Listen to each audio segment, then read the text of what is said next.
Hi there, today I just wanted to do another demonstration for you on DamIt. It's our dam and pond sealing polymer.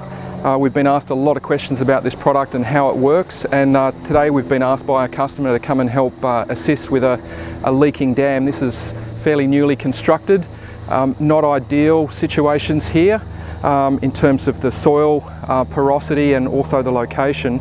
But what we're going to do is show you how we apply the product and how you can increase the chances of holding water in a really difficult site like this. So it's a powder that we basically apply over the surface with something like a seed spreader. Very straightforward process. And what we're going to do today, we find one of the biggest issues with application is most people want to stand on the edge of the dam and throw it in.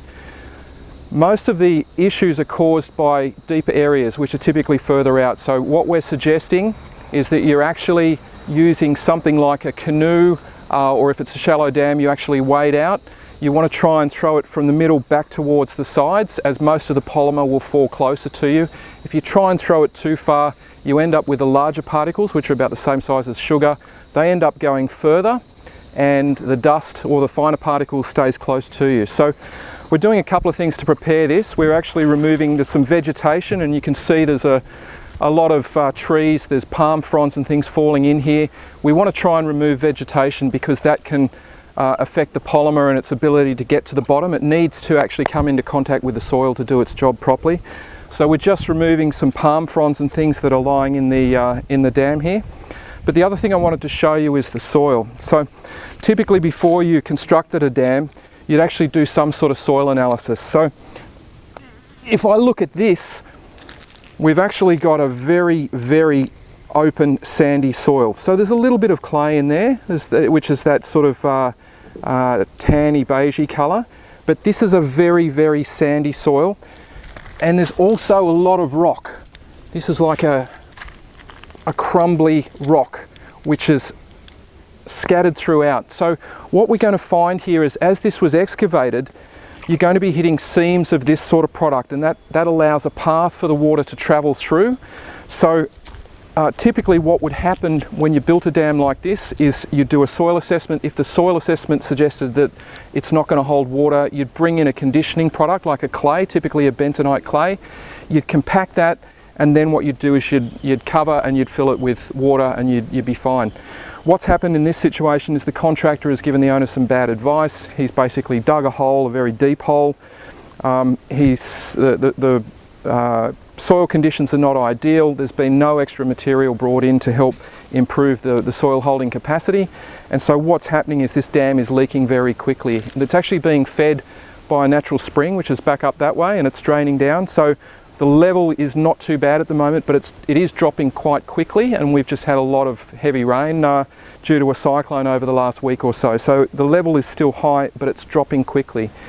But what we're going to do today, we're actually going to show how our product can improve the soil holding capacity, but we're actually, because this is such a difficult situation, we've suggested to the owner that they introduce some bentonite clay as well. So our polymer will certainly help bind all of the fine particles up, the clays and the silts, but it needs some material to work with. If you were trying to hold water in pure sand, you're really up against it. You need some finer particles to block those pores, and by introducing some bentonite, that's going to help us do it. So we'll show you a demonstration where we've basically put a couple of star pickets in and run a couple of ropes across. That's going to help us mark out a nice even track so that we can make sure that the product is evenly applied across the surface. That's important, because if I dumped it all around the edge and I put nothing in the middle, that polymer isn't actually going where it needs to go to stop the water. So we'll set up and just start doing the demonstration, show you how it's applied, and if you evenly cover the surface, it settles down to the bottom. It'll actually help flocculate all of the bentonite clay, which we're going to place some bags of bentonite in afterwards, and that will help seal this up. So given that it's already full of water, it's very difficult to stop a leaking situation like this purely with bentonite.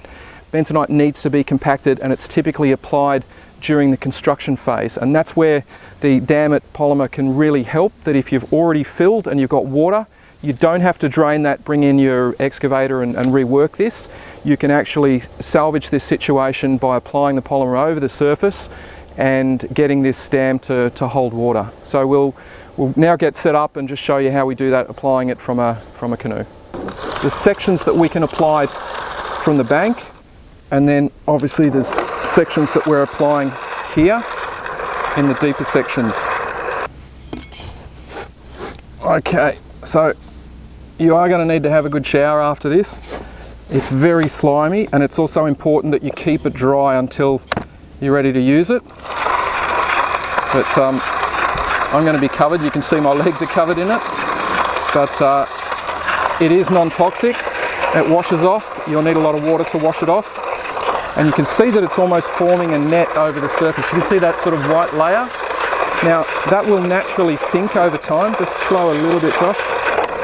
That'll naturally sink over time as the polymer wets out, but that's giving us the ability to see that we're forming a nice even coverage. Now you can, if that stays on the surface for a period of time, you can agitate it by splashing the water or sprinkling with a garden hose or something, putting a pump, and what that will do is that wets out the surface and then it basically sinks. Okay. So you can see the polymer is actually blowing a little way away from us. It's actually, there's a finer powder and a larger particle about the size of a grain of sugar. And it's important that you get even coverage. So just seen a big gust of wind. Wind is one of the biggest problems when you're applying this. Obviously you need to keep it dry, so you don't want to be doing that when it's raining. But wind can also be a problem, because what happens is the larger granules end up going where they should, and the finer particles get blown away. So try and do it when it's quite still and there's not a lot of wind, and that'll give you the best result. You can see here that we've got almost sheets of it across the surface. That's the effect that you want, and it will basically form a net. So you can see that almost forms like one large slime net. Don't worry about how this looks now. That'll pull itself down to the bottom. We're actually going to throw some bentonite clay over the top of it as well, and this will help pull the bentonite clay down and form a nice solid plug along the bottom. So yes, it's a little bit slippery, and it's not the nicest feeling when you're applying it, but it washes off really easily with water. You just need lots of water to wash it off. It's not toxic, it's not going to hurt fish or aquatic life. But what we do suggest is, if you've got aquatic life in your dam, maybe add some food to one side of the dam, do your application to the other side, and then reverse the process a little while later. That gives the fish a chance to move out of the area. We're just about finished here now, so we'll just finish the last little piece of this application, and then we'll move on to applying the bentonite over the top. But this will settle out, and it will start settling out. You can actually take it up onto the banks as well. Don't worry too much about whether it all lands in the water. The product will actually sit quite happily in the soil as well. So it's a good idea to just take it up the banks a little bit, and it'll quite happily sit there. If the dam is dry, you probably want to cover with some soil so it doesn't blow away. But when it's wet, it'll attach itself straight to the bottom, and it stays there, and it will withstand multiple wet-dry cycles too. So if your dam level does dry up in summer and it gets rain again, it'll be fine. Another question we get asked with applying dam sealer is, what do I do about vegetation? I've got some weeds and I've got some grasses, what should I be doing?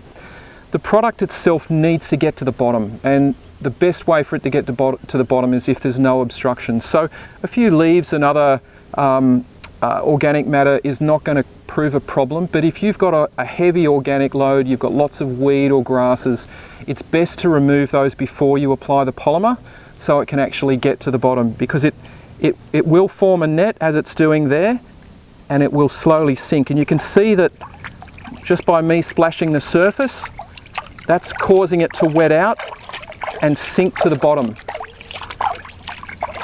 And that's where it does its job. It does its job at the bottom. So while you're applying it, it might look horrible, and it might look like you've got slime everywhere, but as you can see, the moment it wets out and pulls itself down to the bottom, you've got no visible signs that the polymer is even there and doing its job at the bottom. So just give it a bit of a splash, or spray a hose over it It's enough to wet it out, and that will cause it to sink down to the bottom where it does its job. But we've certainly got a bit of a wash up here. You can see it's all over me, it's all over the canoe. It's very sticky and slimy, so just be careful when you're handling it, because it is a slip hazard if you get it on your feet and it's wet. But as I said, it'll wash off quite easily with lots of water. It's not a toxic product. Okay, so we've finished applying the dam sealer polymer around the dam, and in most of the case that has sunk. There's still a little bit on the surface, but generally it's settling out, and over the next 24 to 48 hours it'll work its way down to the bottom, and it'll be all active at the bottom. But just wanted to show you how poor the soil is here. So there's some sections that are actually have a reasonable amount of clay, and you can see that by rolling that into a ball. See here, this is quite slimy. That's because the polymer is actually making it all stick together. But normally you'd actually be able to squeeze out a little sausage like that, and if it's breaking in sections, you know that you don't have enough clays and fines and silts to pull that together. But there's a section here where it is literally just sand, and that's not going to hold water. There's no way that is going to hold water. So what you might find throughout a dam is that there'll be some areas that actually have really good water holding capacity because they've got plenty of clay, and you might find sandy seams or rocky seams or other areas that are totally porous. Now, during construction, if you find these and obtaining bentonite isn't possible, you can still work the dam sealer polymer into this before you fill the dam. So dam sealer polymer can be used both in dry soil and in wet soil, but where it really excels and differentiates itself from bentonite is that it's much more successful in sealing a leaking dam once you've already got water in the dam, because uncompacted bentonite is less successful at stopping leaks, and you need to use an awful lot of it in order to do the same job. Okay, so we're just about finished applying some bentonite over the top of our polymer to help it bring it to the bottom, and you can see it's not a job you do in your Sunday best. It's a little bit messy, but one thing I did want to explain, there's various grades of bentonite available. This is a powdered bentonite, which is probably easier to find. It is a little bit harder to apply, and it's typically used to put into the soil. So a granular bentonite is easier when you're applying it over the surface like this. Granular bentonites are typically used in drilling, mining and drilling. A little bit harder to find, but certainly easier to apply. So you might look at the surface of this dam and say we've made an absolute mess, but don't worry, it looks bad now. It will take about 24 to 48 hours for all of this to settle out. There's already some sections you can see back there that are quite open, where the polymer is pulling all of that bentonite down to the bottom. It's forming a plug, and that should seal leaks with this dam. So that shows you how to apply the product, a nice even coverage across the surface. But to give you an idea, this is a 20 kilo bag of bentonite, and the suggested rate for application over a sandy soil is around about 30 kilos per square metre. So we'd need 1.5 bags for a small area. The DamIt polymer, the suggested application rate is 1 litre per 10 square metres. So you need an awful lot less of the polymer, and often you'll find you've got a leak. It's a marginal situation that the soil just isn't quite holding water, and all it takes is a little bit of the polymer to actually establish a new equilibrium and bring your water level up. But if you're going to bring in bentonite, you really need to use it at higher ratios, otherwise you're wasting your time, you're just sprinkling a bit of dust around. But to this area, we've got about 20 kilo bags, so 400 kilos just to this small area.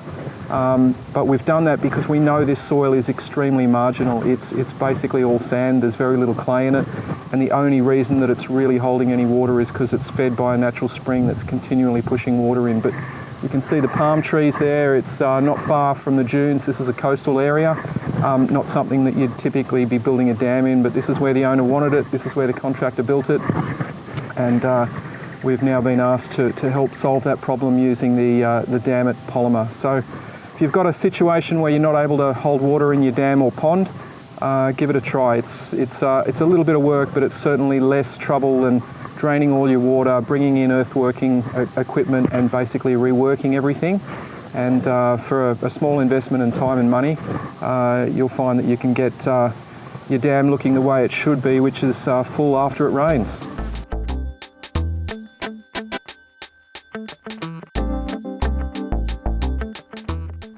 Okay.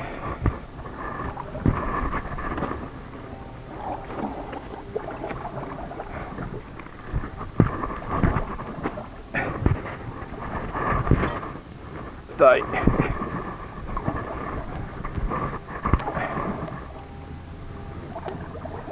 Okay.